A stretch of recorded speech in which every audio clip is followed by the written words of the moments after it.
All right. Hello and welcome to our monthly Ayurveda and trauma healing workshop. This has been such a wonderful year that we're wrapping up now of meeting usually the first Wednesday of each month. And I'm not sure how yet we will continue these classes into the upcoming year, but I know that there will be a lot of other teachings coming your way, whether or not we do the workshop in this format. The format might shift, but I'm still here in support of you in all the ways, and I'm coming up with additional ways that I can continue to support you. So thank you all for being a big part and participating in these years, whether you're here live or most of you watch the recording. So just thank you for all that you've partook in, and your attendance and your attention. And many of you that have written that you said you've been really practicing the things that we do each month and that they're supporting you. So that's always the greatest joy that I can receive, is just to hear that feedback that the things that we're sharing have been supporting you. So please continue to take these practices with you into the upcoming year and beyond. And continue to lay that foundation of healing and to heal body, mind, spirit. So for today, I am going to streamline our practices a little bit more briefly than we usually do, just to make sure we can fit in our topic for today and not go too over time. But what we will cover, excuse me, what we will cover are the 5 main limitations that I see in people that are embarking on a trauma healing journey specifically, and not just the healing of emotional trauma, but how that bridges into physical health conditions and contributes to also health imbalances. So I'll talk about the 5 main limitations and different modalities that their great points and also their limitations, and how you can overcome the limitations of most of the paths that we find today that are approaches to trauma healing, and those limitations that we inevitably face on that healing path.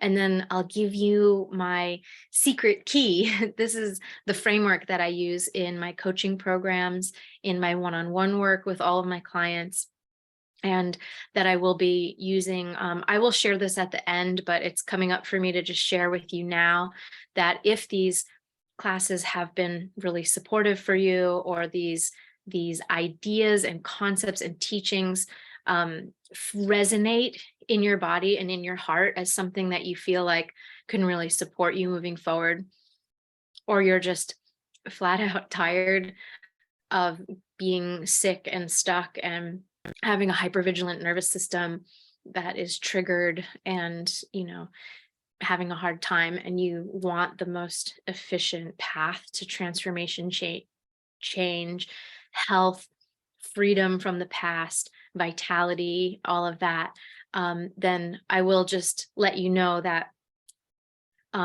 for next year, I will be starting I'll be opening the doors to a new group that's a women's only group course for trauma healing specifically. So I'll be opening the doors just for the wait list for that, because it'll actually be open at the end of this winter. So that will be something that will be available to you. And I won't talk a ton about it in this class, but because you're here, I just want to plant that seed.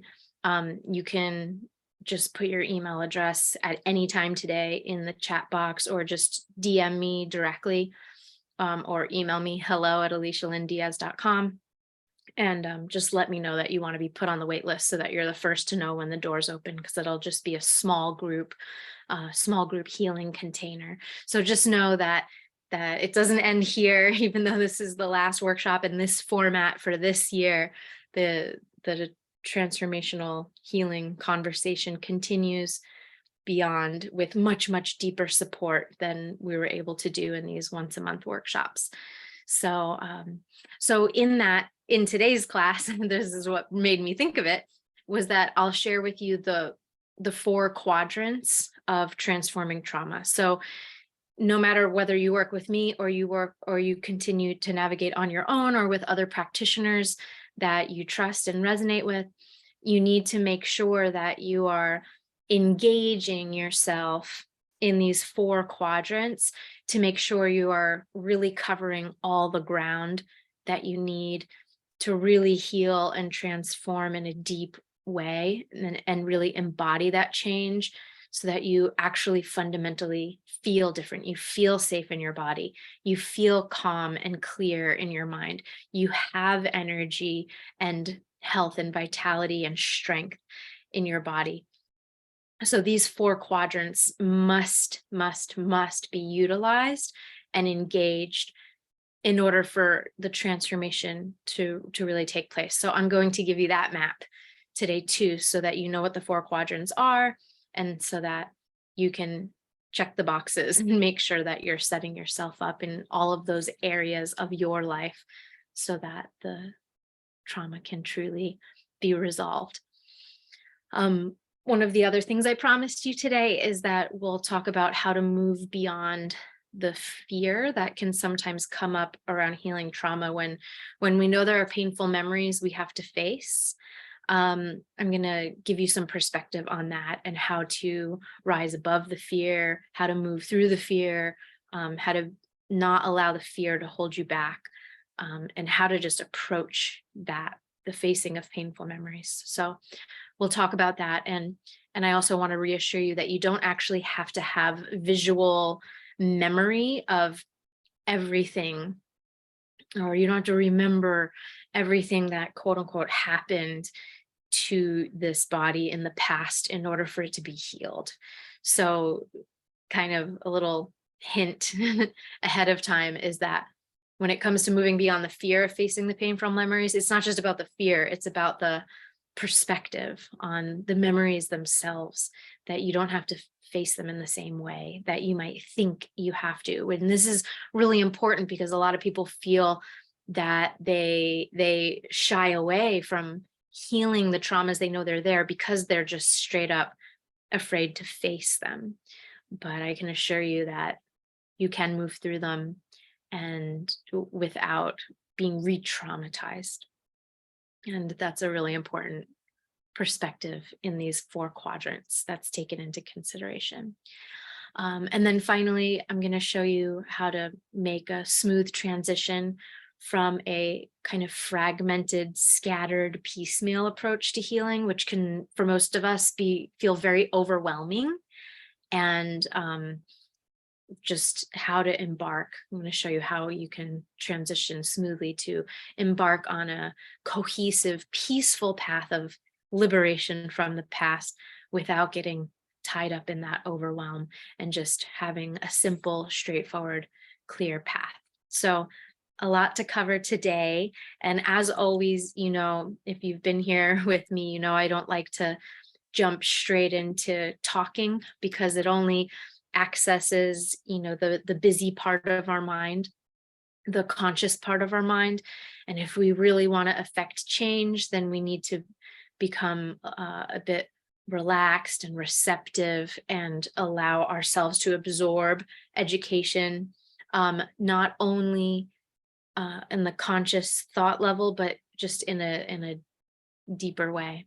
So we'll start today, as always, doing a little bit of breathwork practices, and I will share one meditation poem reading. And but we will move. I'm just going to do a little bit of an abridged version. If you're usually here, we do a little bit of an extended version. So we're just going to move swiftly kind of through those practices for today. So let's just take a few minutes here. Please come to a comfortable seat. And if you can, bring your eyes closed or at least gaze downward so some of your energy can draw within. You just have less sensory stimulus with your eyes turned down. And bring your hands to your belly if that feels okay, and just give your belly a little press, like a reassuring, loving touch to the belly. And we want to do this to soften the lower belly, and that way it'll help you relax into the breathing practice and support the belly to expand in the ways that are most supportive to regulating your nervous system. So with our hands down here on our belly, go ahead and take a breath in whatever way is most comfortable. And then exhale all the air out. And as you exhale, pull your belly in. And then as you inhale, soften the belly and relax. So full deep belly breaths you start to engage with as you exhale all the air out, belly pulls in, and then you inhale, belly relaxes and expands. Do 2 more breaths like that. Exhaling all the air out, belly contracts in as you push all the extra air out. And as you inhale, belly softens, relaxes, and expands, moving into your hands. Exhale, contract. Inhale, expand. And let's just do 1 more. Exhale, contract. All the way out. Inhale, expand and soften. And if this was enough of a focus for you today, you can stay there just with your hands on your belly and doing that deep belly breath. If you are used to this practice already, we'll transition into the 3-part breath. And you can either have your hands on your belly or return them to your lap, whatever's most comfortable and relaxing.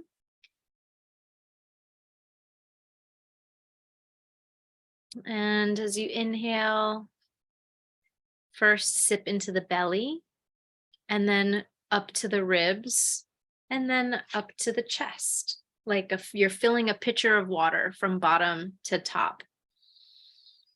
And then exhale from chest, top to bottom, ribs and belly. Inhale smoothly, all 3 parts. Inhale, belly, ribs, and chest. Exhale, chest, ribs, and belly. Inhaling from bottom to top at your own pace now. And exhaling from top to bottom. Again, just like a pitcher of water fills from bottom to top, and you pour it out from top to bottom. Imagine your whole torso is this pitcher. And you're filling it from bottom to top, not only softening the belly, but feeling your sides and even your back expand. And you use your imagination here, where your prana will go where your attention goes. So bring your attention to this whole central column of your torso. And continue a few more breaths here as you slowly fill up from bottom to top, and then exhaling from top to bottom.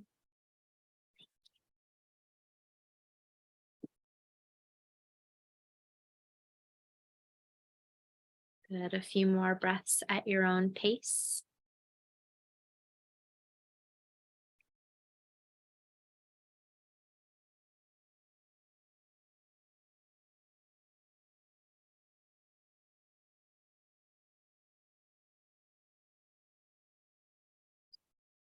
Good. Take a break if you need. The next one, we're going to hum. So you're going to take a full deep breath in, and this is our bridge version of the bee humming breath. So on the exhale, you're going to make a sound, And that sound is just a self-soothing, quiet hum. So as you hum, the humming will help you elongate your breath. And you can also imagine it as it's carrying a wave of calm and peacefulness through your whole body. So exhale all your air out to empty. Then take a full deep breath in and exhale 3 times with a long humming sound.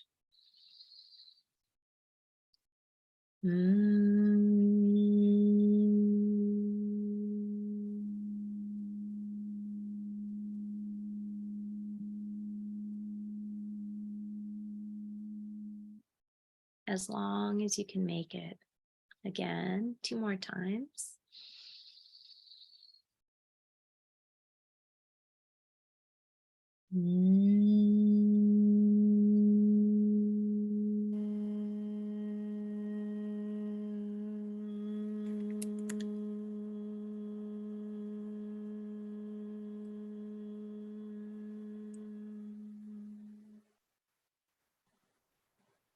And one more time at your own breath pace.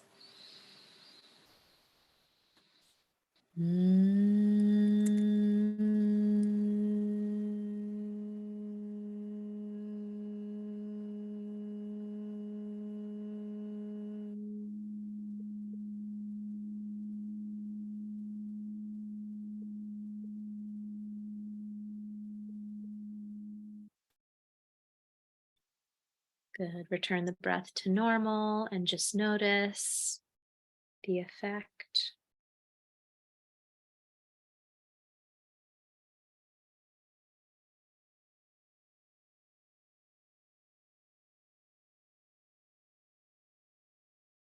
And in our final breath practice today is the Hari Om mantra. So it's a breath practice, but also a bit of a mantra repetition. So Hari Om circulates the energy, the prana, through our body in a cyclical way, circulating through all the pathways of the body. It's also a vibration that connects us to the essence of the divine and is not necessarily associated with any religion. It's just the sound vibration of creator, of source, of the divine. Hari.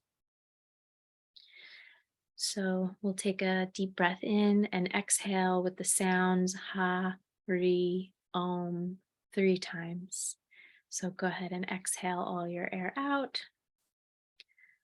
Full deep breath in and exhale with Hari Om. Hari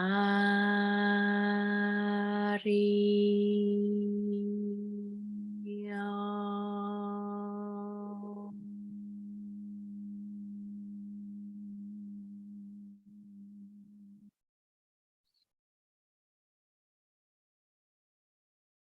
Hari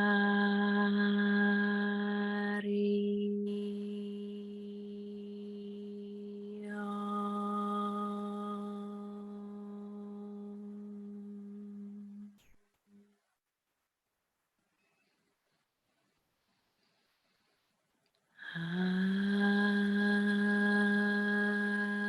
Hari Om.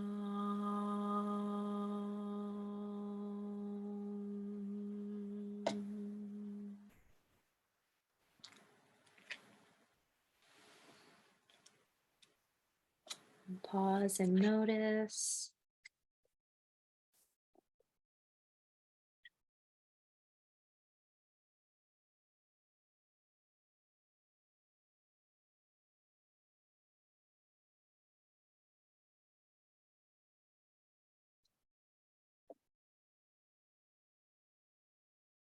And today's meditation poem is a poetic invitation, love note from the divine to you. And in trauma healing, The divine is always the North Star of our healing. So this lands in a very sweet and comforting way. Hridya kashe nila kasha panva sambhuta madhyaga ananya cheta subhaghe param saubhagyam apyunya. There is a space in the heart where everything meets. Come here if you want to find me. Mind, senses, soul, eternity, all are here. Are you here? Enter the bowl of vastness that is the heart. Listen to the song that is always resonating. Give yourself to it with total abandon. Quiet ecstasy is here, and a steady, regal sense of resting in a perfect spot. You who are the embodiment of blessing, once you know the way, the nature of attention will call you to return. Again and again, answer that call and be saturated with knowing. I belong here. I am at home. I belong here. I am at home.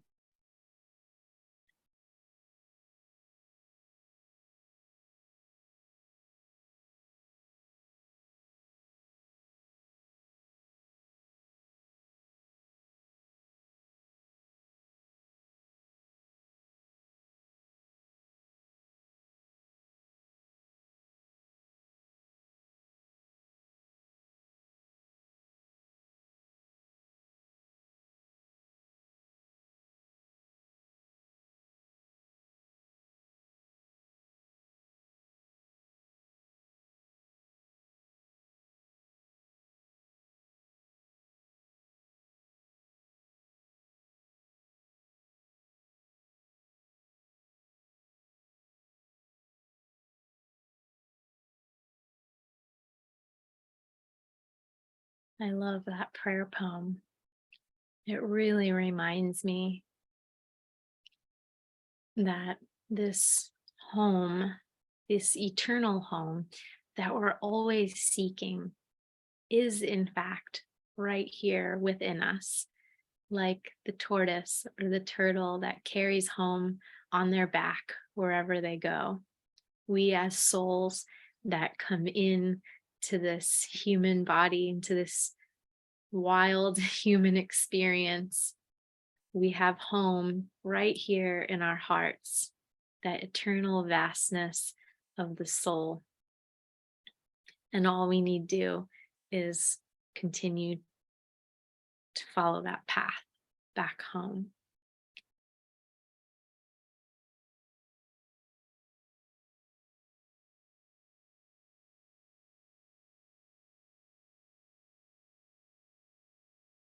And so when it comes to these 5 limitations, as I'm calling them, they're only limitations or fragmented pieces of the comprehensive healing path that I wish to portray to you, of what's possible and what you need to really be equipped to overcome whatever painful experiences you may have endured in the past. And to sum up all of the limitations is simply that they're limited because they're missing the essential North Star. The essential North Star, which is a spiritual perspective. All of Ayurvedic psychology, as this has been our topic for the year of each of these weekly workshops, monthly live workshops together, that this is of Ayurvedic psychology has been. So the Vedic psychology paradigm inherently includes um, really a spiritual science as a foundation. It's not a religious path. Anyone of any walk in life belief system can utilize Ayurveda and Vedic psychology and the Vedic paradigm in order to heal their body, to heal the mind and the imprints, and to heal the emotional body and pains from the past, as well as pains that we're currently enduring. We can use this system regardless of our personal, belief systems or cultural backgrounds. And so, but the thing that it does hold in common is that there must be some kind of connection to a power, an organizing power, a power that creates the miraculous things that we see in everyday life. We live here on a small farm and we love farming. It's one of our favorite pastimes, and we love growing a lot of food and feeding a lot of people for free. This is one of our joys in life. And it's such a miracle because modern day science can't tell us why or how all of the potential of a plant is in a tiny little seed. Tiny little seed. Have you ever seen a kale seed? Have you ever grown a carrot? Their seeds are so small. And those teeny tiny little seeds, I can't even show you on the screen how small they are because my fingernails can't even pinch how tiny these little seeds are. It's like the size of a mustard seed. Okay, that's a good reference. The seeds in your spice cabinet. So truly, these seeds are so small and they literally hold the codes in them beyond energetics, beyond the physical elements.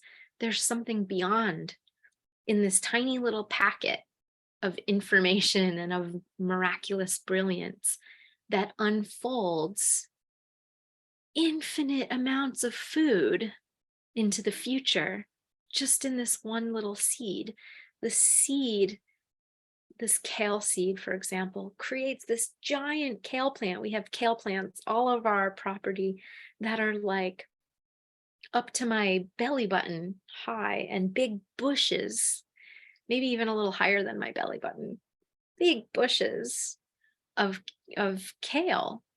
And it just, you keep picking the kale for months and months and months and months. We keep picking kale. It's like immeasurable.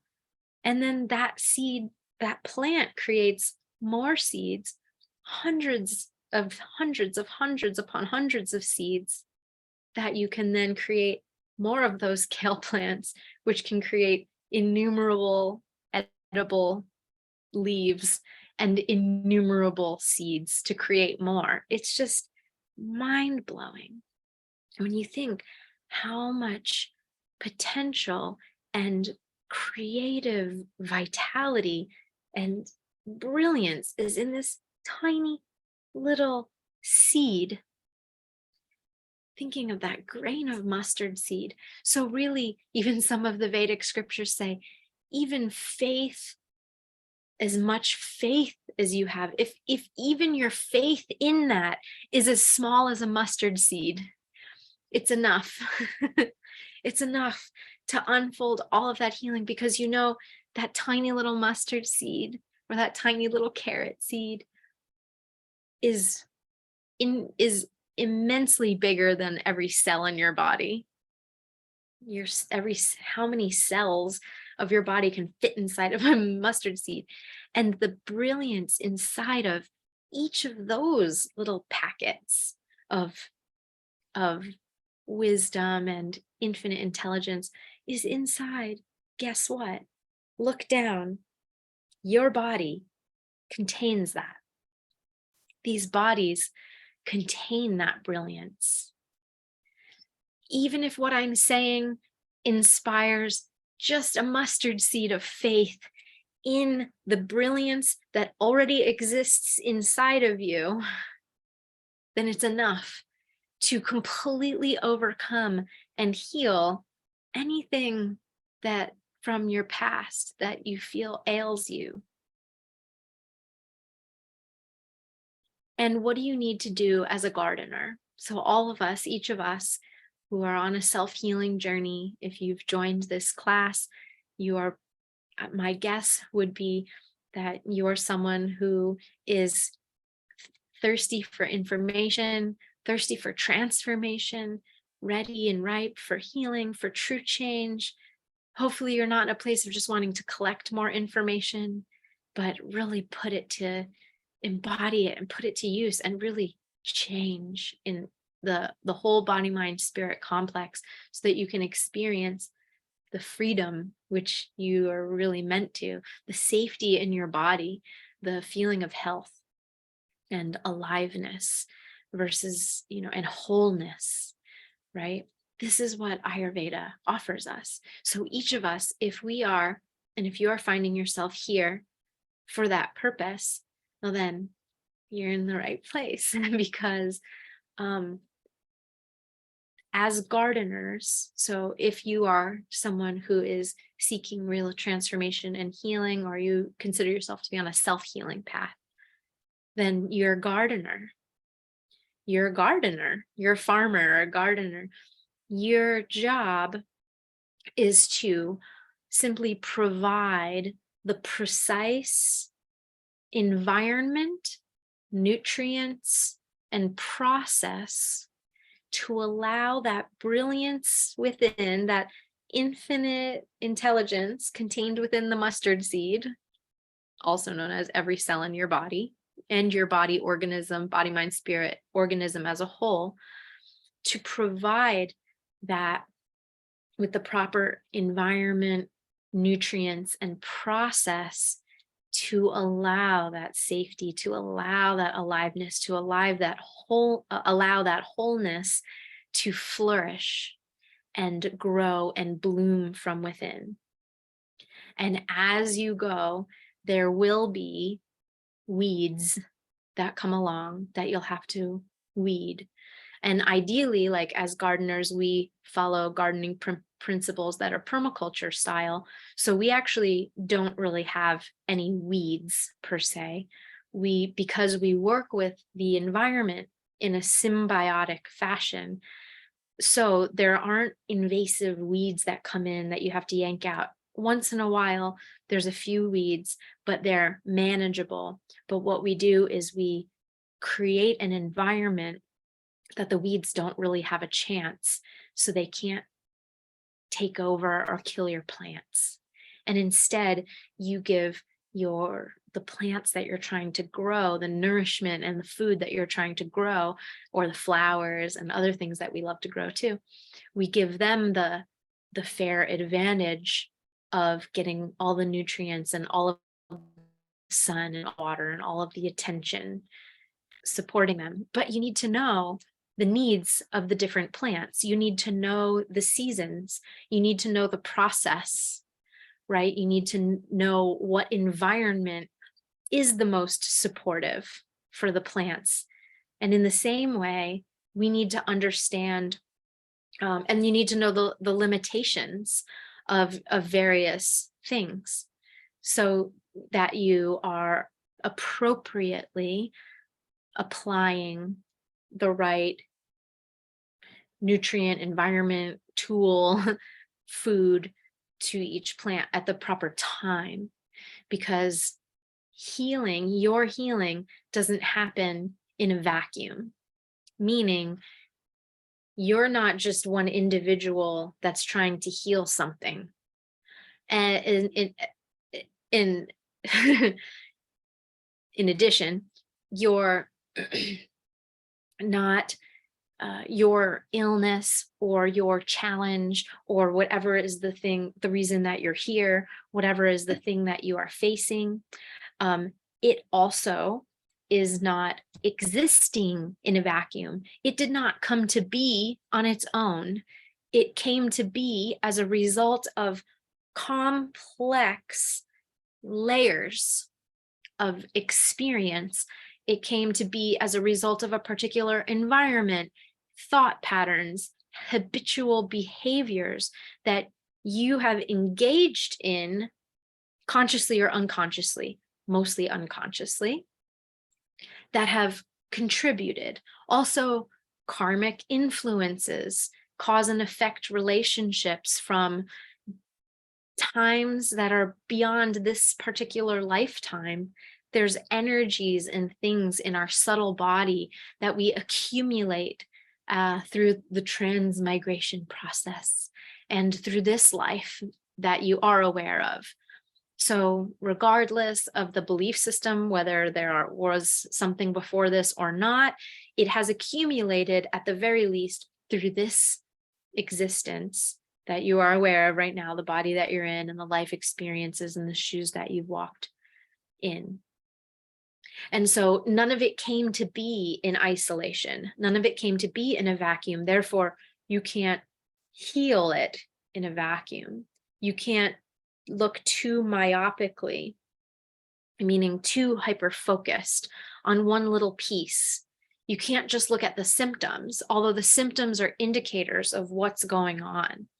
So for your self-reflection, look at what are the symptoms I've been experiencing? What are the biggest challenges that I'm having? What are my challenges day to day around my physical body? What are my physical experiences? Write a whole list of those, outside of this workshop, obviously, but make a little note in your notebook and do this separately. Do this separately and say, what are all the physical pains or discomforts or challenges I've been facing? And then take another piece of paper or fold your paper in half and have 2 columns, all the physical challenges, and then all of the mental or emotional challenges. How has my mind been disturbed? What are my typical feelings that I feel on a regular basis? And what are challenging ones? What are some of the negative loops that I get into, right? All of the things. These are actually all symptoms.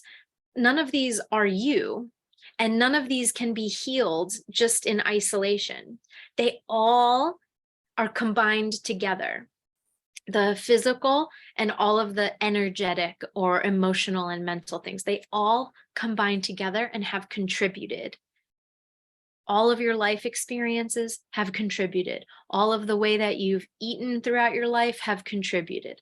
All of the decisions you've made have contributed. All of the relationships that you've had with others as well as yourself have contributed. All of the jobs or work or situations you found yourself in have contributed. Your childhood upbringing has all contributed. Everything has contributed. And most importantly, the meanings that you've made of all of these things have all contributed. Therefore, it's multifaceted approach. It was a multifaceted creation of your current state of being with all inherent challenges or sufferings. And therefore, it's a multifaceted approach to transforming, resolving, and really healing all of those challenges. But the good news is it is within your power to set up the proper environment. Nutrients, when I say nutrients, I'm not just talking about food. Nutrients are also in your mind food, the things you feed your senses and your thoughts, and the processes and timing. These are tools, these are perspectives, and these are techniques of you relating to you relating to the traumas, you relating to your body's symptoms, and you understanding yourself well enough over the course of ideally all 4 seasons to see yourself in all a full year cycle is a very powerful, powerful thing. So whatever your disposition is right now, as you seek healing and resolution,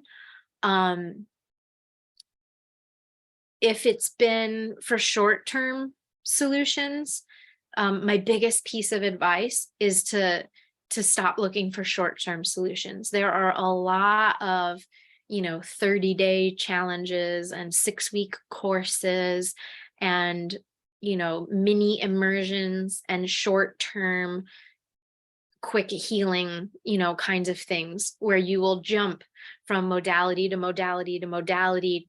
Basically, you're putting different tools in your basket, which is great to have the tools, but what it can do is create way more complexity outside of the simple basics of environment, nutrients, and just streamlined process. If you're starting a farm or a garden, it helps to apprentice under a farmer who knows the way, not just any farmer, because I could learn from some farmer in the Midwest, but I live in Oregon, and I don't live just in any place in Oregon. I live in a specific microclimate in Oregon. So what did I get to do?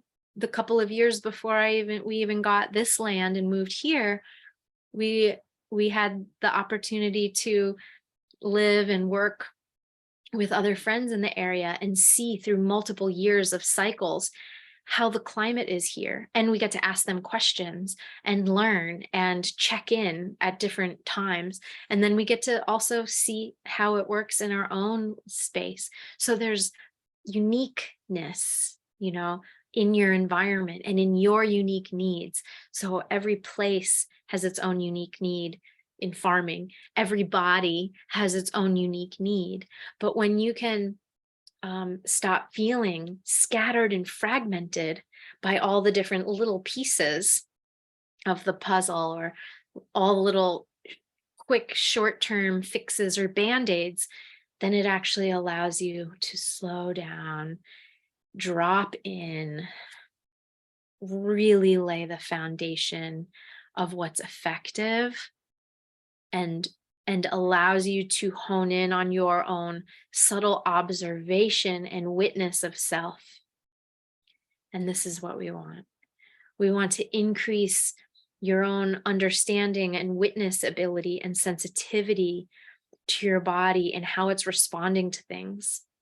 But in this material existence, on this Earth planet, everything's in constant fluctuation.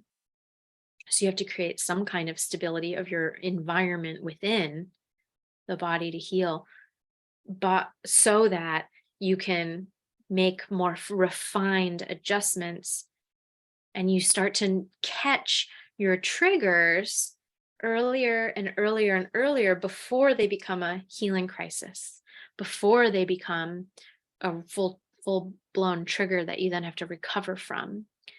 And then it softens all the pathways within. So what are these 5 limitations? Let's go into them. Of course, I always go on tangents. I can't help myself. It's whoever is here. There's obviously a deep longing for each of you. So, to serve and for you to receive. So already I went off script, but that's how I teach best, is going off script. I just realized, it's just, you can't talk about the 5 limitations without laying that foundation. And it's important to me that you see that perspective and where it's coming from. So the 5 limitations, or these are 5, different perspectives on the kind of some things, some modalities you may have sought in the past, or may be seeking now, or may even be working with right now. And the reason I share these, yes, there's limitations, there's also real positives of each of these, but I want you to see where they fit into the bigger piece of the puzzle. So again, that you feel more cohesive and less scattered.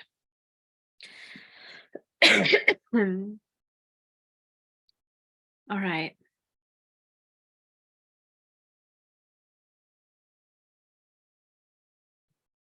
Okay. So the first one that most of us would obviously think of when there's some kind of trauma that we're healing from is traditional talk therapy. Again, let me back up here because I want to see this. And I want you to see this again. I want give you one more analogy for the full context. So there's an old anecdotal story of the five blind people, and the five blind people, this is us on our healing path. We're blind. We're just going about it in the dark, trying to figure it out. But there's five blind people, and they are experiencing an elephant for the first time. So the first blind person is at the elephant's tusk, and they're going, oh, an elephant is hard like a bone and smooth and very, very sharp and kind of arched. And they're absolutely 100% certain that that's what an elephant is. And then the next blind person says, oh, no, you've got it all wrong. An elephant, now this person is at the trunk. So an elephant is more like a snake. It's muscular and it's big and it's moving and it's wiggling all around. It's long and thin and it's wiggling all around. That's what an elephant is. And then the next blind person goes, oh, no, you got it all wrong. An elephant is stable. It's a big round trunk, and it's at the elephant's leg and foot. It's like this big round trunk and, like a tree. And then the next person says, oh, absolutely. Nope. You all got it wrong. An elephant is like a skinny little rope just flopping in the wind with a fuzzy tuft at the end. Of course, it's at the elephant's tail.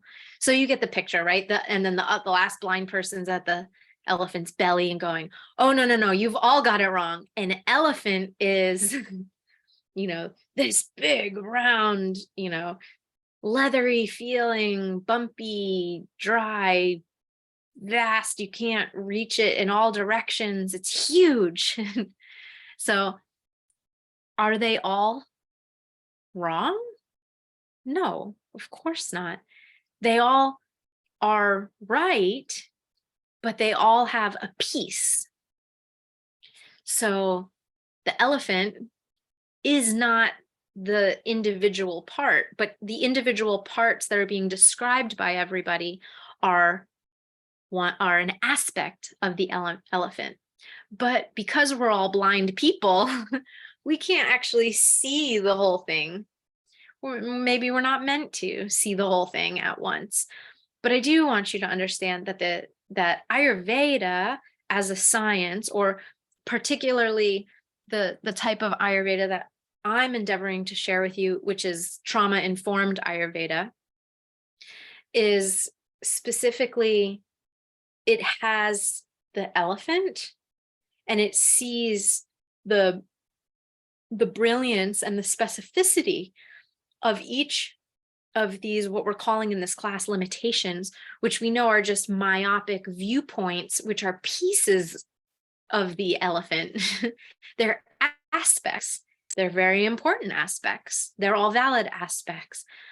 But what we really want, to heal is we can learn individual aspects without believing that they are the totality of the thing. They're not the full elephant. So the full elephant is just so much more vast and beyond what we can comprehend as a fairly limited person in our humanness. But this is why the cornerstone or the North Star of all healing is the divine, because the divine is the inconceivable whole, the cloth from which we're cut, which is the absolute source of the healing, because it's the source of that miraculous code that's inside of every seed that allows for the bounty and the beauty to unfold. And so we don't have to see the whole elephant. We don't have to know, but we do need to know that there is one. And we do need to know that the individual parts are that. They're individual parts.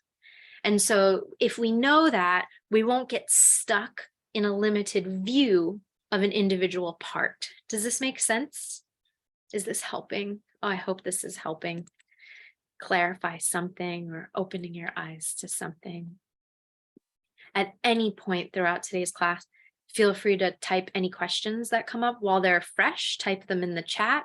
If you're watching this as a recording, type them in the comments below. And at some point, I will pause my monologue and come back to the questions and answer them for you. And definitely by the end of today's class. Oh, excuse me. Okay, so going back to talk therapy. Now, each of these modalities I'm going to share all have wonderful pros. They all have wonderful aspects to them that are very supportive. And they each have inherent limitations, just like each of the blind people in our elephant story had beautiful realization, and then they also had a limitation. So we just want to explore those so that you understand some of those perspectives, and that it'll help you zoom out.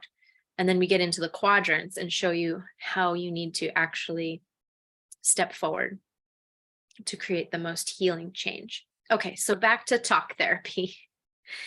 Thank you. So talk therapy is great for rational, conscious dialogue.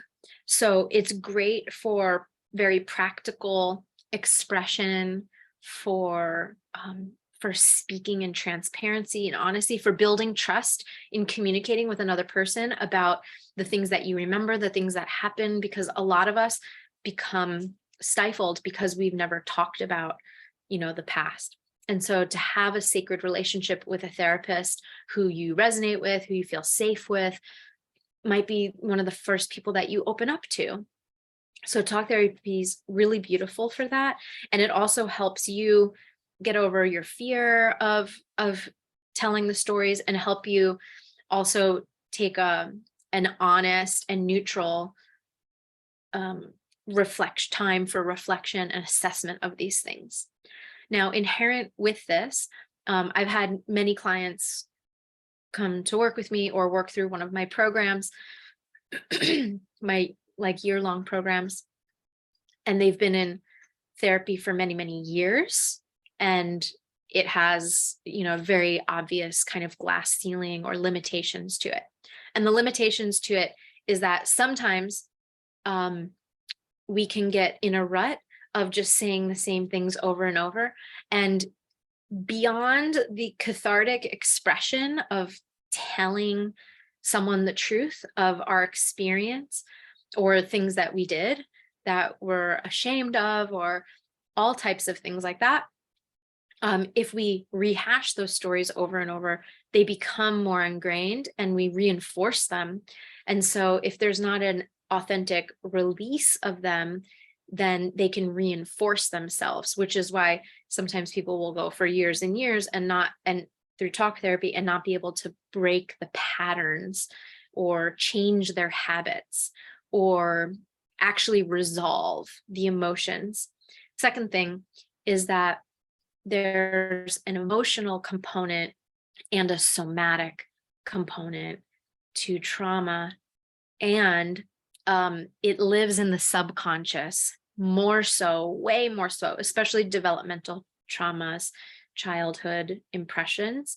They live in the subconscious mind, not in the conscious mind. So there's actually only a small percentage of what we can talk about consciously, while never actually getting to the deeper root, like subconscious and somatic experience. So Ayurveda says that trauma lives in the Tarpaka Kapha, or in the Chitta of the mind. The Chitta is the subconscious. Tarpaka Kapha is the Soma. So that is what Dr. Vasant Lad, one of my dear mentors, beloved mentors, teaches. He says that the trauma is in the myelin sheath. So there's a body remembrance. The myelin sheath is the coding to your nerves, your nervous system. So it's why no matter how much you consciously thought you worked through something, that when you go out into the back alley behind your house, you'll still feel like an unconscious constriction. Or if you go into a social situation or a certain type of environment or building, or someone talks to you in a certain way or with a certain facial expression, there's a thing that happens in your body and it goes into fight, flight, freeze, or fawn type of response, which is all a sympathetic nervous response, which is a survival mode response. Now that happens not out of your conscious mind. Oftentimes we don't even know it's happening, or sometimes we dissociate right out of our body and we go numb and we can't even feel what's happening. And that's still part of your survival mode mechanism. So these are limitations of talk therapy, because it's not actually giving us the tool to go deeper into resolving the very complex reaction of neurochemicals and body experience that happens when we're triggered by something. So I think that probably makes sense. Any questions on that one? We're going to keep going through each. The next one is allopathy. So I use the very broad term allopathy because this could be anything from just traditional MD, because we have a chronic ailment or some kind of chronic pain, or gut-related disorder. It could be fibromyalgia, autoimmune disorder, and all of those are also highly correlated to trauma. Not always, but almost always. I think it's like 95% of fibromyalgia has some type of trauma, whether it's developmental or any type of trauma from the past, some kind of traumatic experience or unresolved emotion associated with it. So we go to a traditional doctor, or we recognize that we're having psychological, emotional disturbances, and we go to a psychotherapist or someone of that nature. But it's someone who's diagnosing under a medical license in the US. And that's usually someone who's prescribing drugs, pharmaceuticals to support.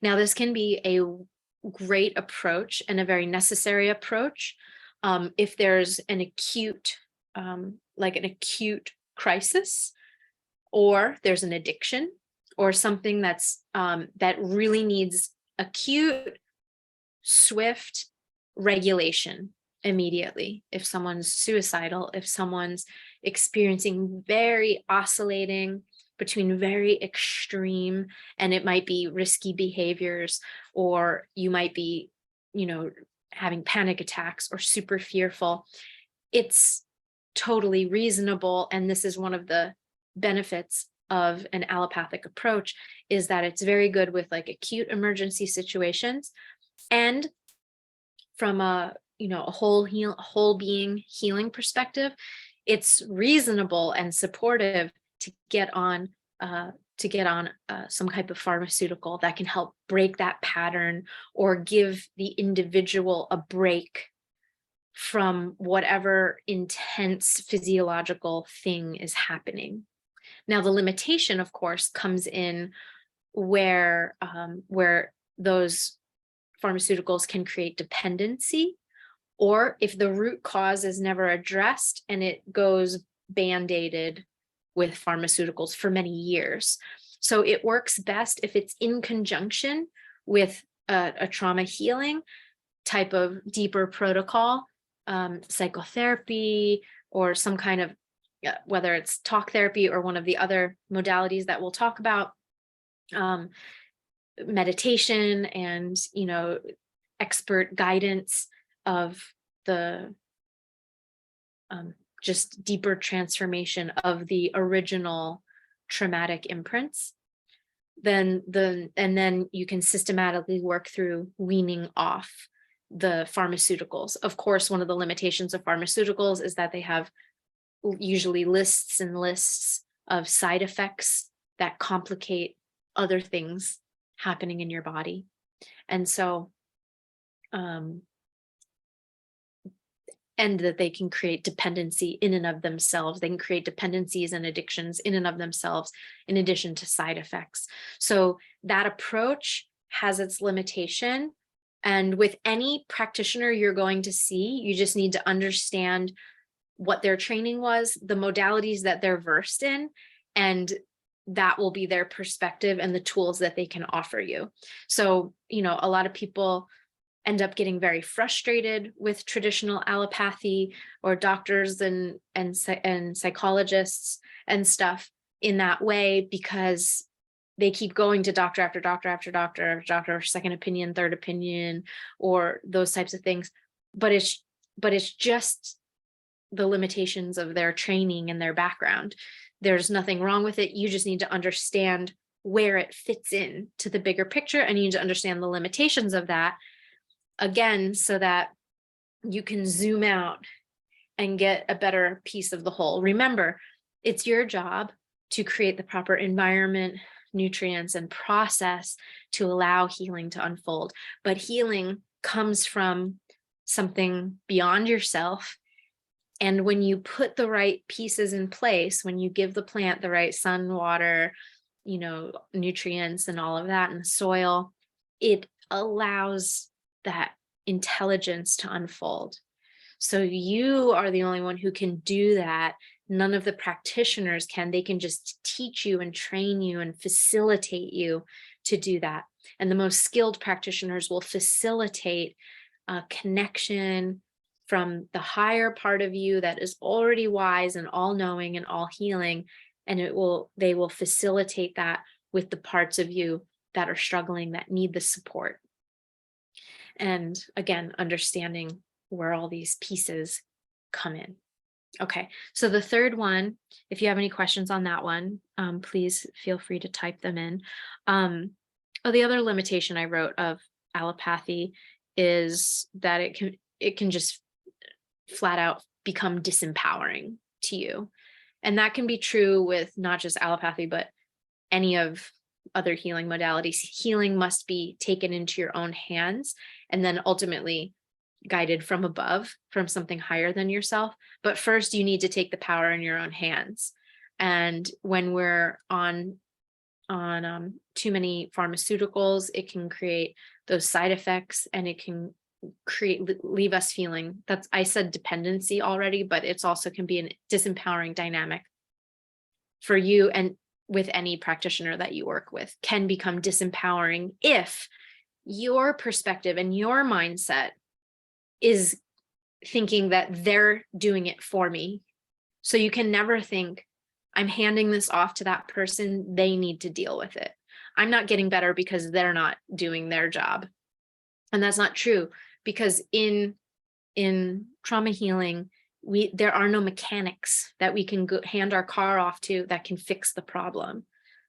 It's our own. We can only be empowered, and that's taking your power back and realizing that you have a choice between playing out the patterns of the past and experiencing the health and vitality that you deserve to experience. That's your birthright.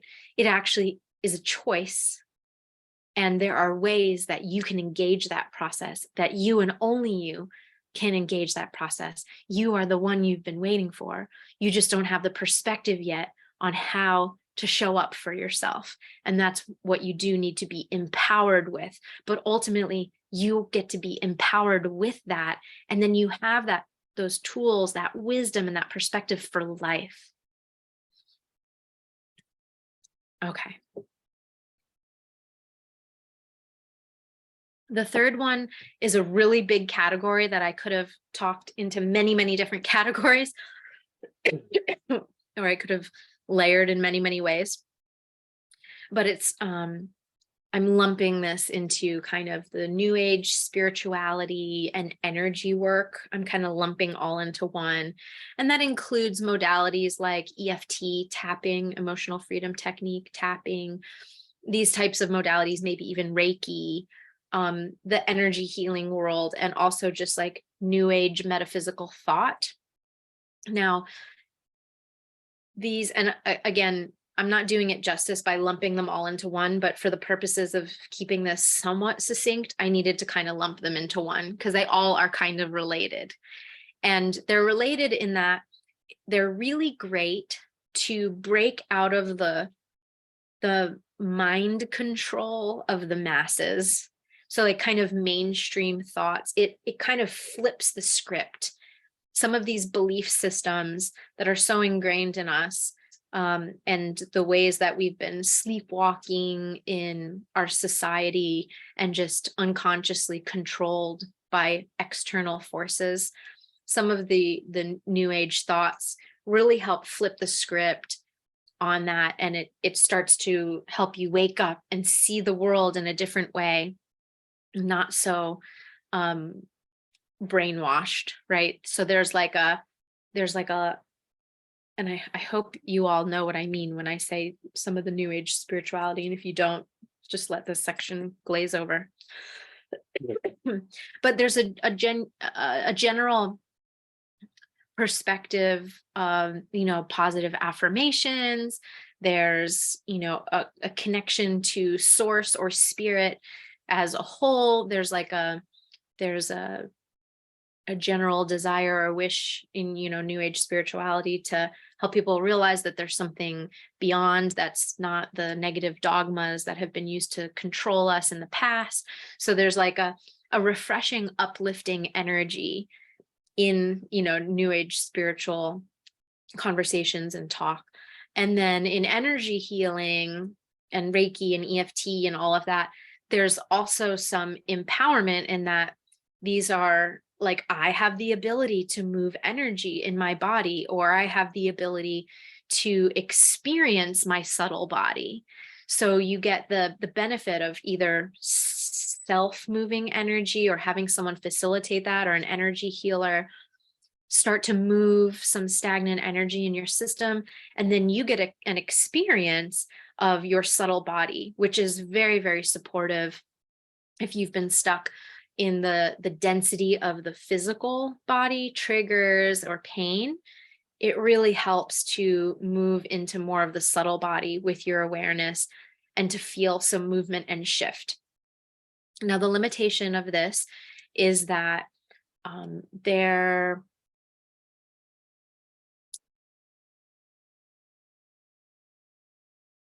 a Vedic system standpoint, the subtle energy body is still part of the gross energy body. It sounds kind of weird, but basically your mind is still considered matter. Your energy, even the most subtle energy, most people, when they have an experience of their subtle energy body, it's like an spiritual experience for them because it's closer to spiritual energy than it is the dense physical heaviness. But the spiritual energy actually transcends all of the 5 elements that make up our physical body. So the 5 elements: ether, air, fire, water, earth, the 5 senses, they all make up the dense matter of our mind and body. And so these approaches can be very beneficial, but they're not an end-all be-all. And they can't actually take you all the way to where you want to be in terms of the full resolution and freedom that you wish to experience, freedom from the past, or like really fully safe embodiment, meaning to feel safe, healthy, thriving, whole in your being. So the other thing that's a limitation is that there's this dichotomy, this spectrum of masculine, feminine energies. Now, I'm not talking at all about male or female. I'm talking about masculine, feminine, energetic approaches, which everything in our world is in this duality. So masculine equals solar, feminine equals lunar. Masculine or solar means energy moving up and out. And then feminine and lunar means energy moving down and in and down. And this is also the dichotomy of yin and yang. Yin being feminine, nurturing, building, energy that's anabolic, it's increasing. And then solar or masculine energy is energy moving out. It's inherently catabolic or depleting. So the balance of these two is contained within every breath. So duality keeps the lower worlds of our material bodies and existence going. These dualities, the sun rises and sets. You have sun and moon cycles. We have a breath cycle. When we inhale, we're being replenished. When we exhale, we are releasing, we're giving. When we inhale, we're receiving, right? So this duality is in our every breath. Yin on the in, on the exhale, yang or solar energy. We're awake during the day, our energy is moving outward because our senses are all open, we're engaged with the world. That's considered masculine or solar. And then at night we get sleepy, we're depleted from all of that energy moving out during the day. At night, our energy moves within and rests. And that is yin or feminine energy or lunar energy. So this dichotomy, or this is a spectrum of dualities.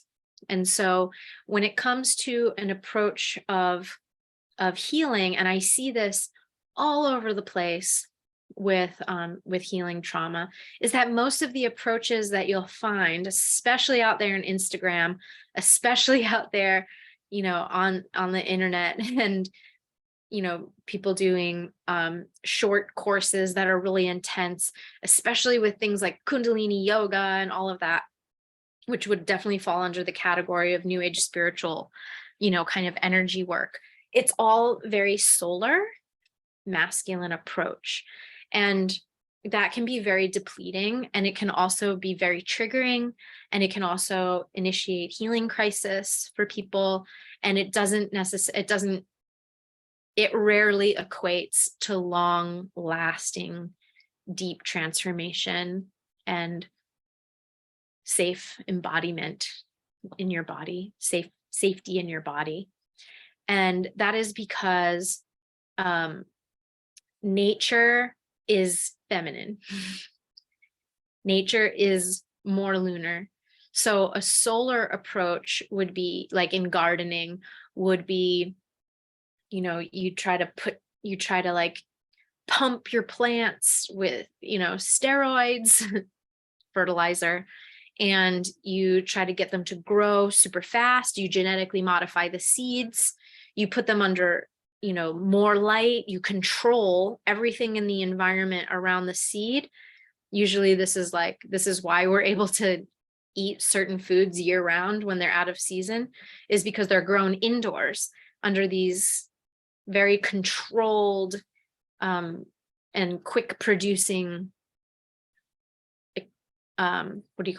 processes. But if you've ever tasted a tomato from the grocery store in the middle of the winter, you'll know that it doesn't taste anything like the fresh, sweet, juicy, flavorful tomato that naturally ripens on the vine in your yard at the peak of towards the end of summer. They taste nothing alike, right? Same goes for fruits. Same goes for, fill in the blank with your favorite example of food. But when we use a solar approach, it's controlling, and we have to put a lot of energy, and we have to, get really heady with the science, and we need to create these environments that produce a subpar food product in this case, right? So a lot of I'm picking on the Kundalini yoga, for example, not that it doesn't have benefits to it, mostly just in moving subtle energy or helping release blockages, but it's kind of going into your nervous system with a pickaxe. It's going, there's a blockage here, let's pickaxe it. We're going to move this blockage. And usually it's really cathartic and intense for people. But then what happens is that now there's just a void there. So the body fills it in with something else, and that something else isn't deliberately chosen by you because it's just so quick and hasty. Instead, imagine, I'm getting all solar just talking about it, but instead imagine a whole being approach that you allow nature to do the work. You don't have to have fake lights. You don't have to pump fertilizer. You don't have to, try to grow some fast subpar vegetable to bring to market because all you care about is profit. No, this is your body. This is your being. This is your heart. This is your spirit. This is your life. This is your vitality. These are your relationships with the world around you. There's no rush. And there's a swift path to transformation because it happens in one annual cycle. Over the course of a year, you garden and nature takes care of the rest. You do minimal to set up the proper environment, but this is the feminine approach. The masculine approach tries to hyper control and go in with a scalpel. The feminine or lunar approach is a little more patient, softer, waiting, yielding, allowing, providing the proper environment, providing the proper nourishment for that health to bloom. When it comes to trauma, I've watched that spaciousness with deliberate precision, facilitated in the process, create so much transformation with such ease and grace. It's beautiful because it's nature. It allows things that have been buried under the surface for years or decades to just soften and come to the surface naturally. And then they bloom just like a flower, but they might bloom in tears. They might bloom in any number of emotions that have been repressed that need to be expressed, but they come out when they're ripe. And then it transforms into beauty and wholeness and richness. So that's your solar versus lunar or masculine versus feminine approach. And even though a lot of new age spiritual thinking, it because it's so contrary and counterculture to the mainstream, it still has a loud voice, and it usually tries to will and wield the power of nature for its own benefit. And it doesn't actually realize, especially those that are trying to break the patriarchal, power structures, they don't realize that they're still being kind of patriarchal in their masculine approach of pushing and doing and forcing. You can't force trauma to heal. You can't force the parts of yourself that have felt unsafe for your entire life to just feel safe and move on. You can only move as fast as those slow parts take to nurture and to heal. We need to be patient with our inner children. The child has to develop and grow. And as adults, we can parent that inner child, so to speak, and it won't take as long as our actual childhood did, but you need to give it some time. But you need to be able to swiftly move at a pace that nature actually seems like she's moving slowly, but she moves quite fast. Can you all believe that it's already December 2022? Like I thought it was just a second ago, it was January 2022. Like, wow, this whole year, so just a few weeks, I was joking with my partner the other day because in the fall we left for 2 weeks. We had to travel, and it was kind of the peak of our harvest season. So we did a whole bunch of harvesting, and then we had to travel. And when we left, it was like summer, and then it was still so hot. And then 2 weeks later, we came home, all the leaves were already off the trees. We missed fall, and all of a sudden it was, freezing at night, and there was frost on the ground. And we're like, wait a minute, we left. It was summer. We got home. It was winter. how did this happen? That fall, it was still technically fall, but I use that as an example of like how much changes in 2 weeks, how much swiftness there is in the environment. And it actually just happens if we just allow it. If we stop trying to micromanage and force anything, you don't have to work so hard at trying to heal yourself. Nature takes care of it. She really does. She lives inside of you. She is your body. I'm personifying her by saying she. When I say she, I'm talking about nature. Nature lives inside of you. All the Buddhas, the elements, ether, air, fire, water, earth, they live inside of you. And all you have to do is nurture them into their most harmonious expression. What a beautiful concept. So you can, whatever weight you've been holding on your shoulders, carrying, just consider what it would feel like if you took that load off for a while and allowed something that's way more powerful than you anyway, that does live inside of you, but is not the you that's been struggling. It's the you with a capital Y, the you, the true you, your nature within. She's got this. You just got to work with her, dance with her, work in harmony with her, give her the things she needs, listen to her so you know how to hear her, so you can cut through all the other voices that get in the way of hearing her. And so you can, show up in action appropriately. All right. Any questions on that one? Keep adding them in the chat. I see the chat little bubble says that there's questions, but I'm going to keep going so that we can move through at least points 4 and 5 before I inevitably go way over time to talk about the quadrants.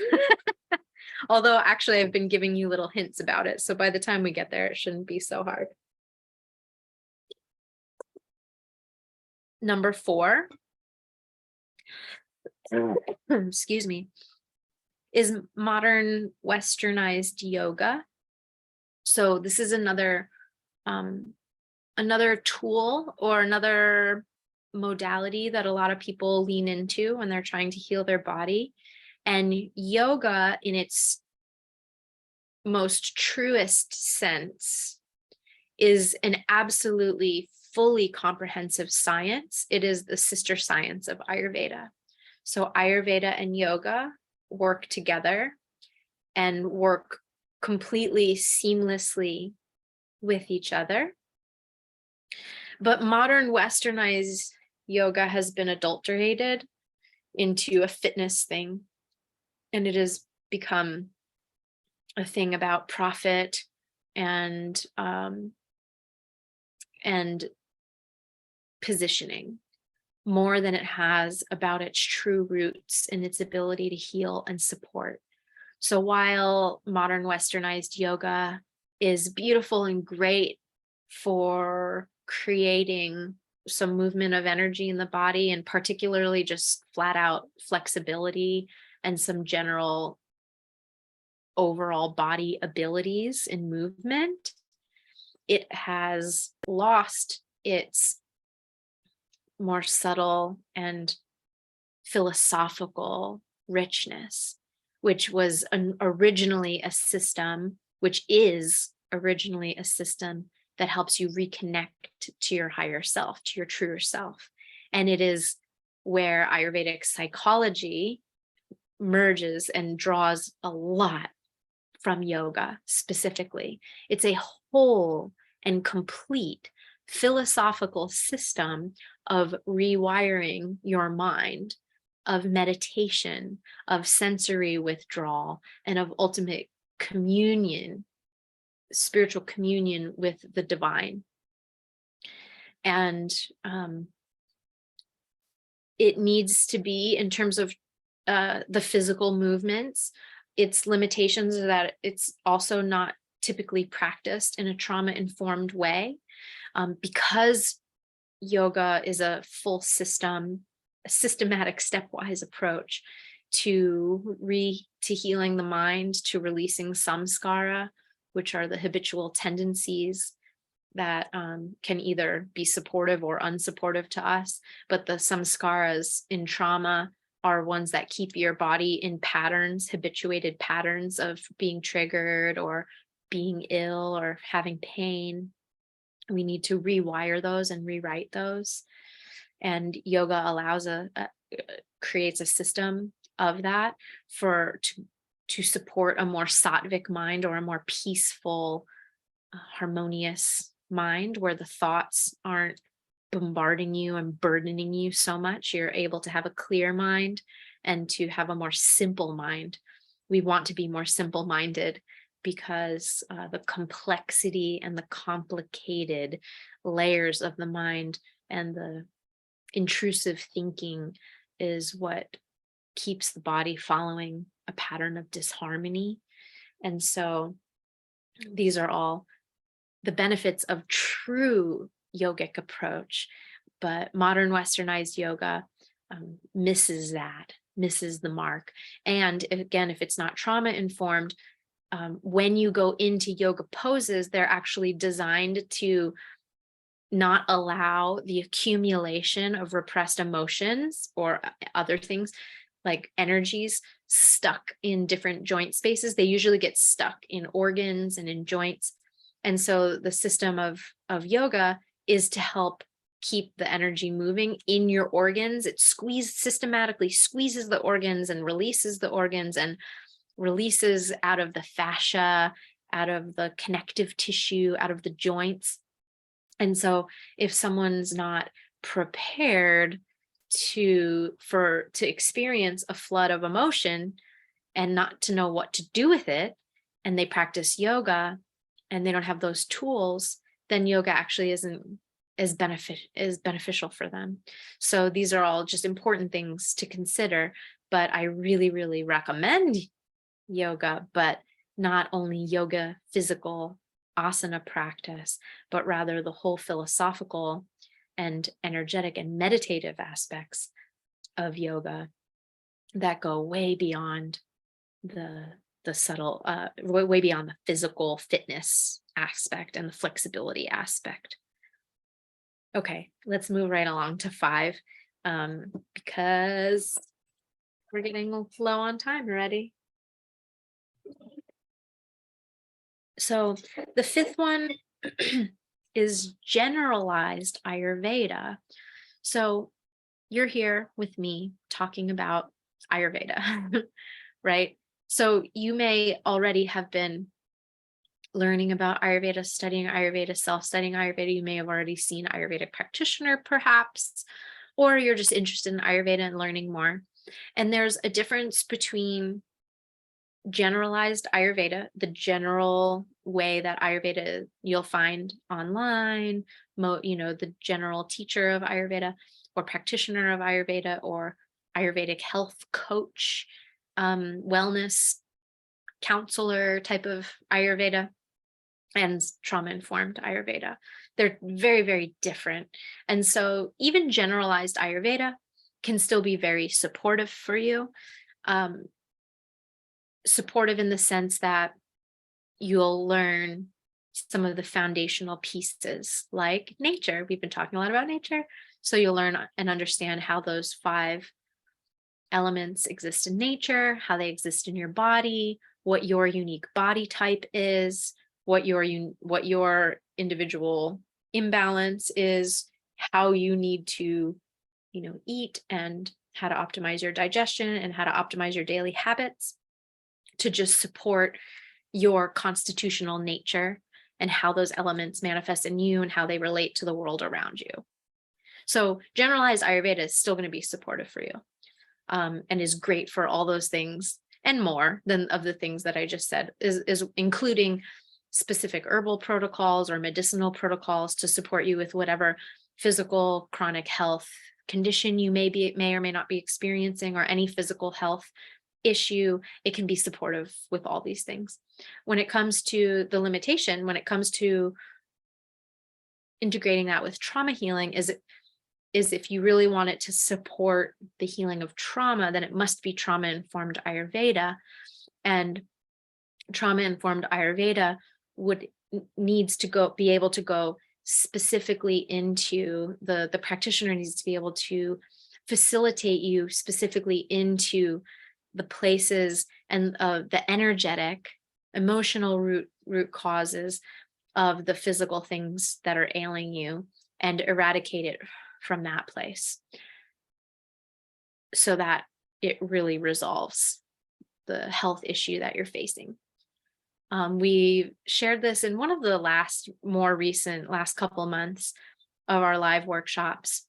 There was a sutra that I sang to you that it goes, Ragari rogan satatanu shaktan asheshakaya prasratana sheshan altsukya moharati danjagana yopurva vairyaya namostu tasmai. And what this is the first sutra or sentence, the first section of one of the most highly regarded texts, ancient texts in Ayurveda. And it's the very first thing, and the very first thing in any book of the Vedas is always said to be the most important thing. So this particular sutra is saying that it's saying salutations to that unparalleled physician, the one who is able to eradicate the root cause of the illness of the patient, that which begins in the mind. So it goes, and then it goes through some of the specifics on the mind. So it's saying, it's glorifying the Ayurvedic physician who is able to eradicate illness at the level of the source, and the source is the root cause being in the mind. So the mental emotional aspect of ourselves gives rise, Ayurveda sees the body as crystallized mind. So the true Vaidya or Ayurvedic physician needs to be able to eradicate illness at the level of the mind for each individual. And that's where trauma-informed Ayurveda, that's the intersection of trauma-informed Ayurveda, because it's not just about trauma, but it's whatever is the thing that's in the mind that has given rise to that crystallization of illness, whether it's mental, emotional, or physical. It all begins in the mind. And so that brings us then to these 4 quadrants. So any questions on that final piece? We went over talk therapy, allopathy, new age spiritual thoughts, energy work, etc., things in that category. Modern westernized yoga and generalized Ayurveda versus trauma-informed Ayurveda.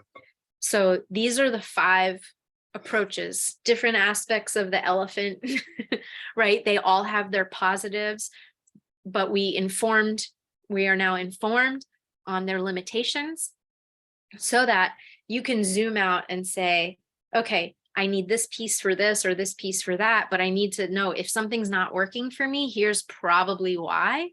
And I need to shift and do something different, especially if I want true whole healing.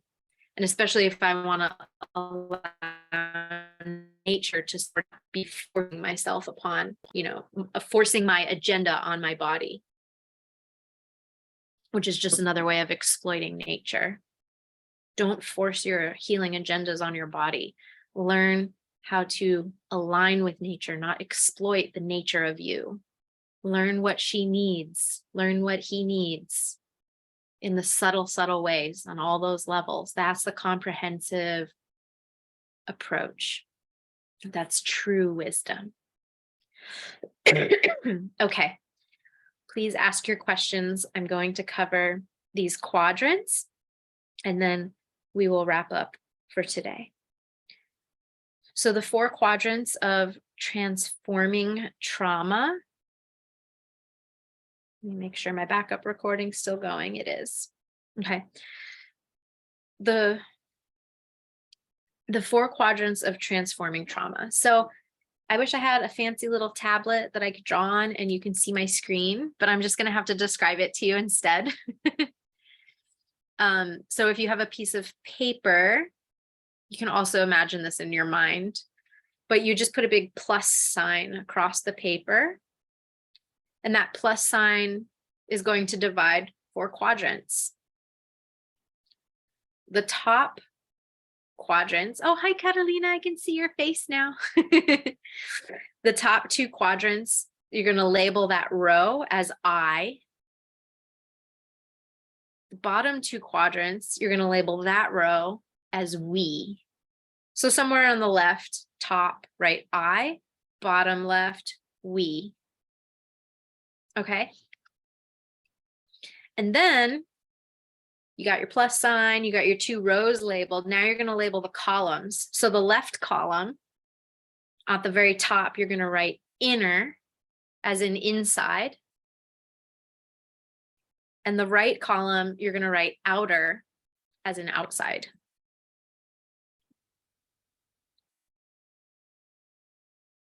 Okay. Great. So now these are the 4 quadrants. This is the big secret. There's no big secret. That's the secret. There's no big secret. Nature, that whole spiel I gave on nature, and masculine, feminine, solar, lunar. We could talk for days just on that. That's the key, really. But how you embark on living in a harmonious way with nature is through these 4 quadrants. Okay, these 4 quadrants are representing the totality of you and how you heal yourself fully, wholly, and completely in all these different ways. So first, look at your upper left quadrant. It's the I inner. The I inner is your North Star. So just write North Star. You're going to write 3 things. North Star, identity, and parts. North Star, identity, and parts.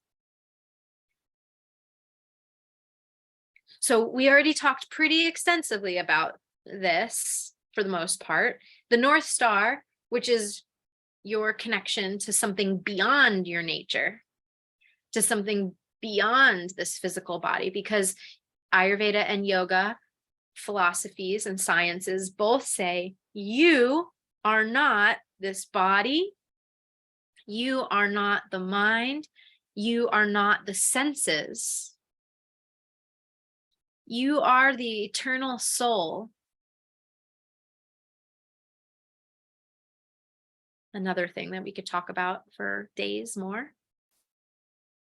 But we must have this as our North Star for healing. This must be our identity, in fact, the I am essence.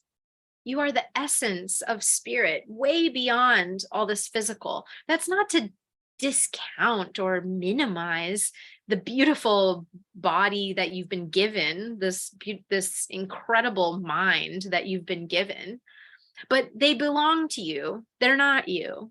You're the master of them. They're not the master of you. And your relationship with them has to come from one of love and absolute attentiveness and care in order to heal.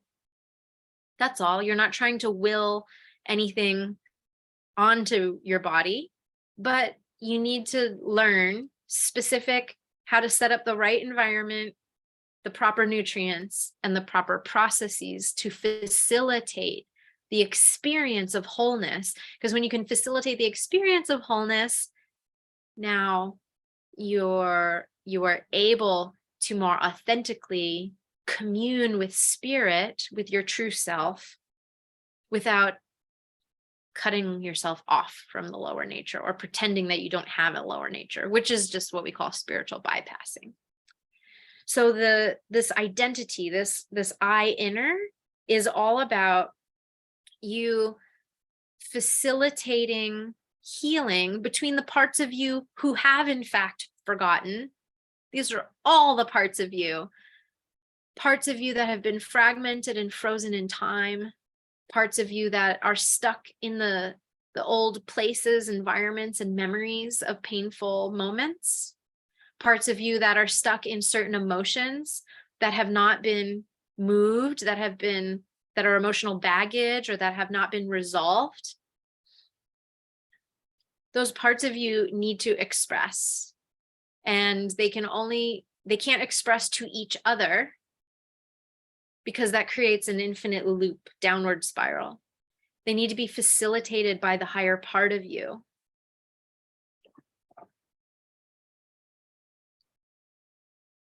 And that's where, an expert facilitation needs to be able to come into play to support the facilitate healing between the higher self part of you that first needs to be strengthened, your connection with, and then to facilitate the healing between that part of you that is beyond you and heal the fragmented parts of you. It brings them all back into wholeness. That's what the 3 stages of healing are for that I've talked about in the last month's workshop, either October or November. You can go back on this in my YouTube channel to find all of those too. But we talked about the 3 phases of healing and exactly how to do that. North Star, identity, facilitation between our higher nature or our higher selves and the lower self. And the lower self, it's not better than or less than. It's just the parts of us that are beyond the 5 elements and the parts of us that do in fact reside in the dimension of the lower elements, and that may be stuck in fragmented parts of the past. Okay, so that's the top left. Now the top right is the eye outer. So these are your habits, basically your habits and actions. So these need to be empowered habits.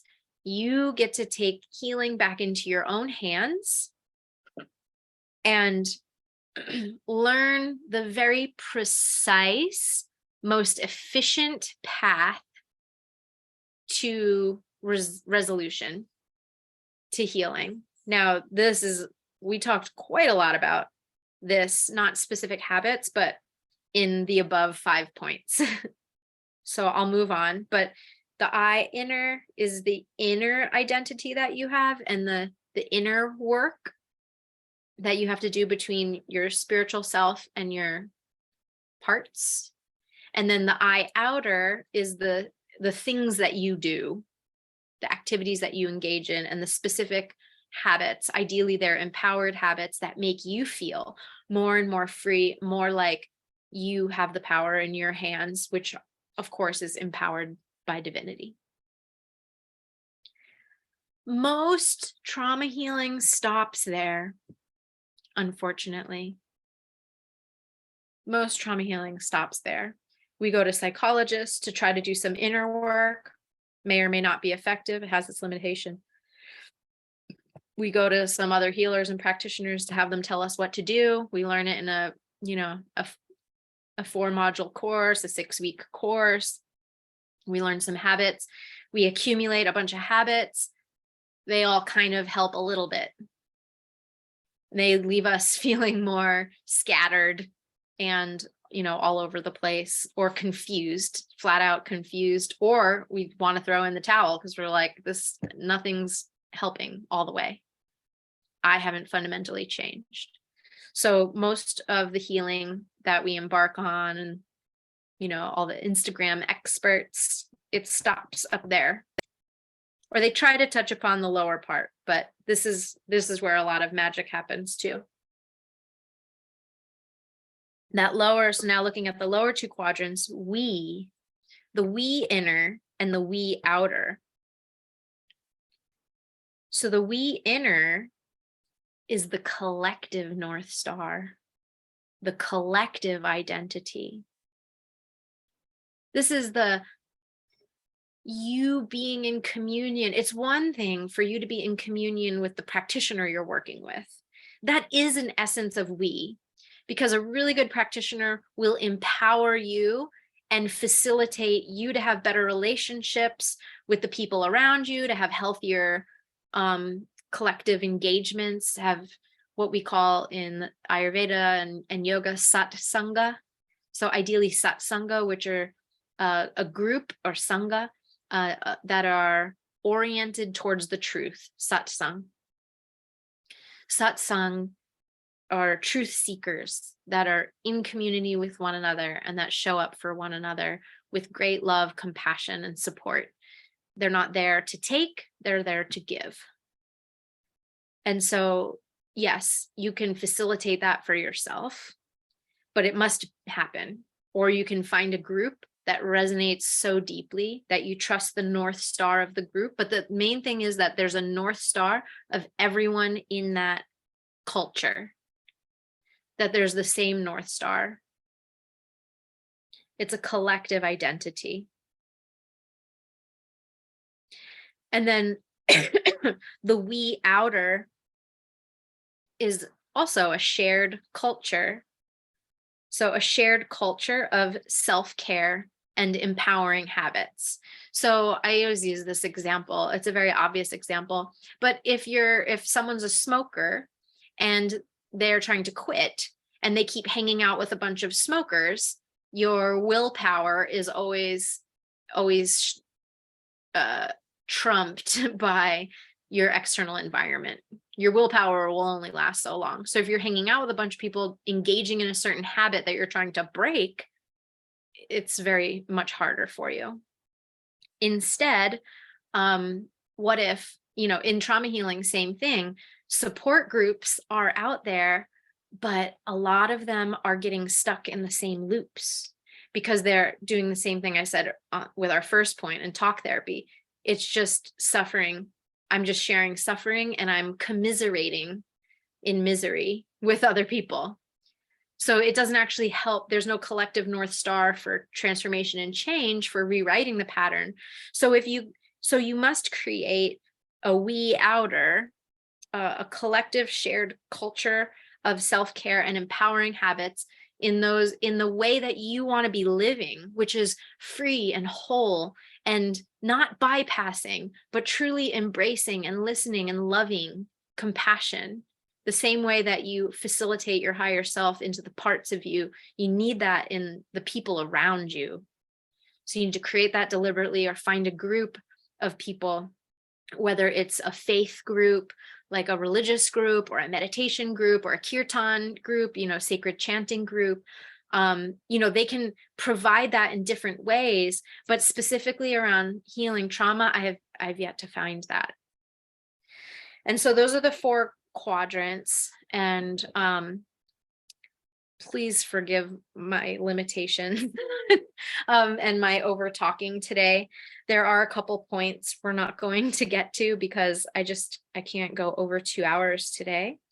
But I want to say this now before it gets too late, and I'm glad I mentioned it at the very beginning, is that because I've yet to see this created well in these 4 quadrants. So like I said, whether any of you work with me or not, these 4 quadrants must be embraced and created around you to really create true transformation and change. And if you haven't been able yet to find that situation where all of those pieces come together in a cohesive way that's streamlined and feels really safe to you, I just want to give you a little gentle heads up that at the end of this winter, I will open the doors for, I'm sorry that it's women or women identified group. I still will have one-on-one practice, service, one-on-one service for men, but I'm creating and cultivating a small group of women to go through a year-long experience. 8 women. I have 8 seats total for it, and we'll start in February. That we will touch upon all 4 of these. So we will create a beautiful, safe container. You'll get one-on-one work and facilitation with me for all the inner and the outer. And then you'll also have curated, facilitated group for the we inner and outer parts. This isn't a sales pitch. It's not open to everyone. For those of you who have been coming to these workshops and who feel safe in this environment or with me or my facilitation, or feel called or interested in the approach, I just wanted to let you know so that I can put you on the wait list if it's something you want to learn more about soon. In the upcoming weeks, I'll start sharing more about it, but I just want to let my inner tribe in a little sooner. So if it is something that you're interested in, you can simply email me, hello@alicialyndiaz.com. All you have to do in the subject line is write women's circle. That's it. We'll just keep it super simple. Like I said, I don't have any big big opt-in page, or this isn't like a huge thing. It's for 8 women. That's going to be a sweet, cultivated group of 8 women going through the full journey so they can just transition from the scattered piecemeal approach to a streamlined, safe container that's step by step, and it's held and it's wonderful. And we'll also come together in person in a retreat format as part of the experience. So it'll be both virtual and in person for those who are able to travel or want to be there in person. So yeah, that's just a little peek at what's ahead in that arena. I will also email you information. But in the chat, you can also leave me your email address if you don't want to email me. So just hello@alicialyndiaz.com, or email me, or something in the chat below. Alrighty. So anything else? Let me make sure I check the questions before we wrap up. And yes.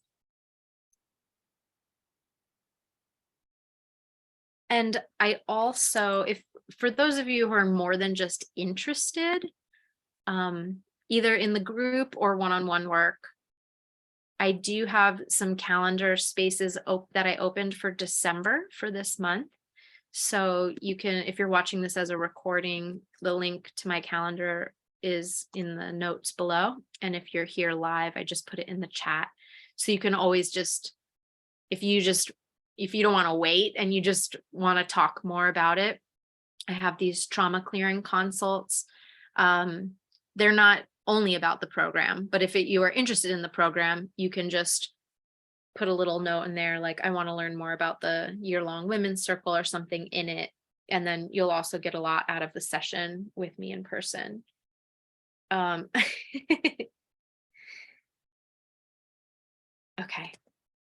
My client's texting me. I had a client in 2 minutes. That's why I was like rushing. Because I was like, I can't go over 2 hours.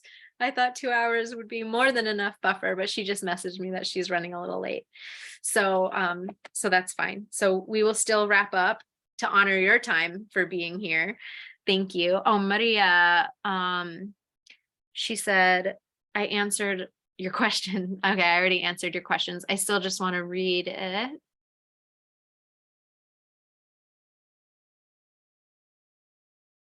Okay. All right. It sounds like your question was answered, so I won't go back through that. Maria, oh, you also asked, can mantra and yoga help dissolve the painful memories stored in cells of the body? Thank you for all of your questions, Maria. I love questions. I want you to all always ask me all the questions, because then one of my intentions and one of the reasons why I think the workshop formats will change in the upcoming year is that I kind of also want to do shorter, more regular, more consistent content. So I already started doing that for December, because I think sometimes this is wonderful because we get to be together live. I might continue still doing this in this format. It's nice to have the practices and then talk a lot, but I know that I can talk a lot. And so I think it's also useful to you if I make shorter things, 20, 30 minutes. It's still not that short. It's still long form content in the grand scheme of things. But it's like a little bit more digestible, a little more often is kind of what I'm getting at. So if you're not on my email list already, make sure you go to my website or or do that thing, and you probably are if you're on the call today, because I just let this be an exclusive training to my email list. But if you're watching this as a recording, alicialyndiaz.com, click on something that will opt you in. Something will opt you into the email so that you can get the recordings.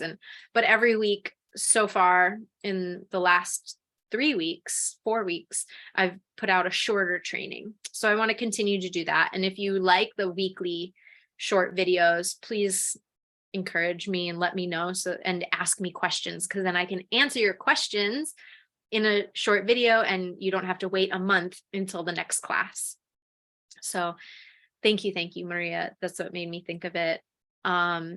Blessings, Robin. She had to sign off. And Catalina, thank you all for your attention and your love. Because my client's also running late, I skipped one point that I just want to circle back to very briefly as we wrap up, and that is how to move beyond fear of facing painful memories. I kind of spoke to this a little bit, but I want to give you a new perspective, because we are approaching the healing of trauma from a nature-based approach, from a softening approach, from an allowing approach, from a ripening approach, right? In the same way that we want to support the vegetables growing in our garden to be as ripe and as full before we pick them, in the same way, we are providing an environment in the body that can allow for the softening and disengaging of stuckness. So wherever a trauma has potentially crystallized in your physical body, you need to soften it. It mobilizes, it comes back, and it comes to the surface and can be released.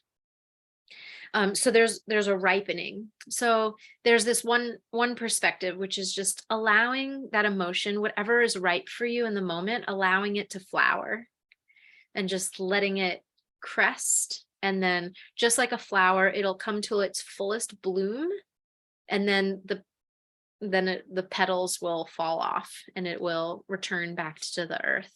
So in the same way with our emotions, when they're ripe, if you feel safe enough to be present with it and can regulate, your experience of it, you can always tell your subconscious, like, I'm here to help you, but I can't help you if you take me over. And in that way, you use a little bit of your healthy masculine command to titrate a little bit of that blooming, but it will still allow it to come out, because you're both honoring it and supporting it while also directing it and saying, I can't do this in a healthy way if you take over, if the emotion takes over. So that can be very helpful, is having that intention of like, I'm here to hold space for you to bloom and to allow that, but it doesn't all have to come out at once.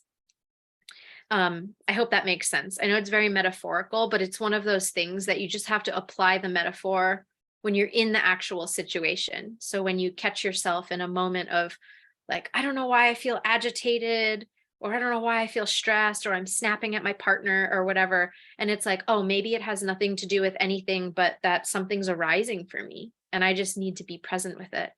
So then you go to your sacred space in your home, somewhere that's just for you, that's comfortable, cozy, warm, maybe your altar, somewhere you can light a candle or something like that. And you just hold yourself through that experience.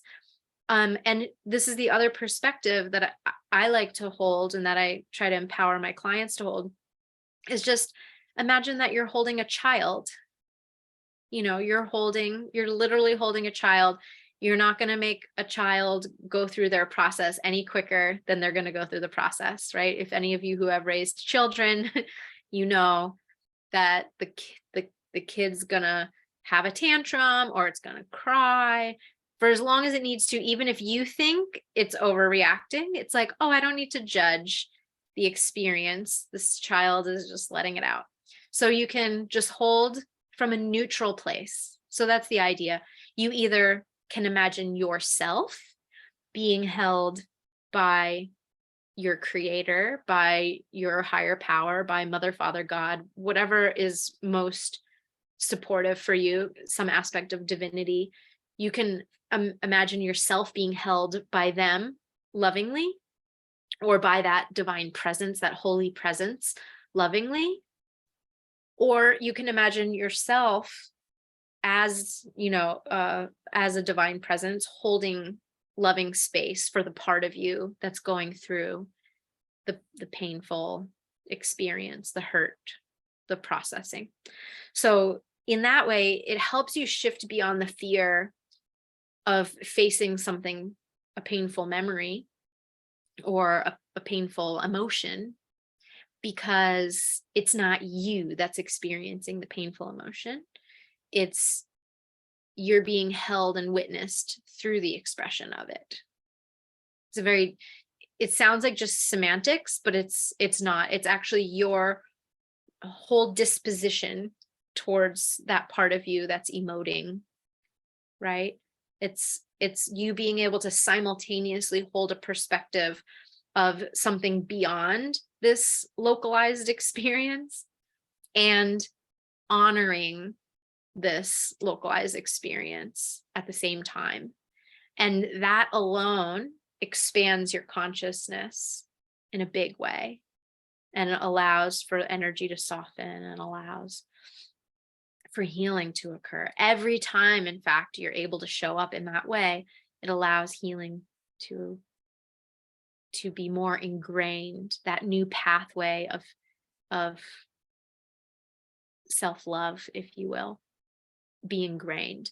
And even if you can't hold that space perfectly, so to speak, if there is such thing as a perfect way to do it, there is none.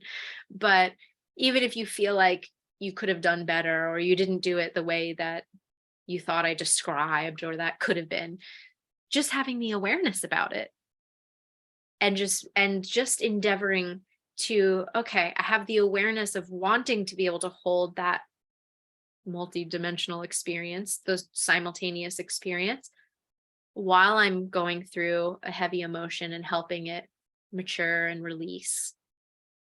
Even if I can't do it, I'm still having the awareness of that thing that Alicia mentioned. I'm still having the awareness, and I would like to set the intention that I can try to do it next time. And it doesn't matter how many times it takes. The awareness is still there, and the awareness starts to create a new groove, a new habituated way of being. And then eventually you are able to step into that way of being consciously. And then you're able to just be that without having to think about it. So now I think I've fulfilled all of the points that I promised. I hope that was helpful for you. Anything else that anyone wants to share before we sign off? We'll do our closing prayer, blessing all beings.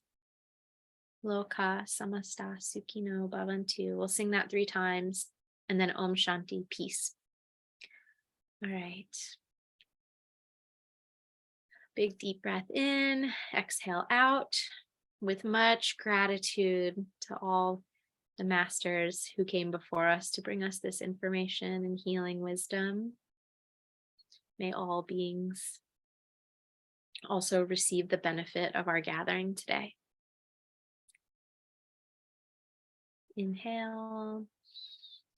Loka samasta sukhino bhavantu. Loka samasta sukhino bhavantu. Loka samasta sukhino bhavantu.